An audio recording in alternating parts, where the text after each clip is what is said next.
आमच्याकडे पाण्याचा स्रोत कमी होता.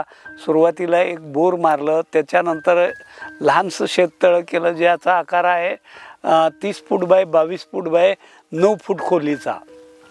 तर त्या हिशोबानं सुरुवात केली आणि मग एक करत दुसरं बोर, तिसरं बोर, 4 बोर, आज 5 बोर आपण या ठिकाणी घेतलेले आहे. त्या आमच्याकडं पाणी पातळी खूप खोलवर आहे.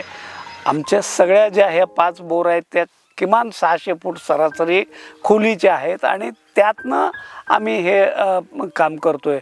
आत्ता 4 वर्षापूर्वी बाजूला आम्ही एक शेततळं घेतलेलं आहे ज्याचं 300 फूट लांब, 250 फूट रुंद आणि 50 फूट खोलीचं आहे आणि त्या ह्याच्यामध्ये कागद टाकून त्याच्यात पाणी साठा करून ज्याला वॉटर बँक ज्याला म्हणू आपण, तो प्रयोगसुद्धा आम्ही केला की पावसाळ्यातलं पाणी त्या तळ्यात घ्यायचं आणि मग ज्या वेळेला गरज असेल, उन्हाच्या ज्या आंब्याचं फुगवणीचा काळ असतो आहे त्यावेळेला त्या तळ्यातलं पाणी वापरायचं.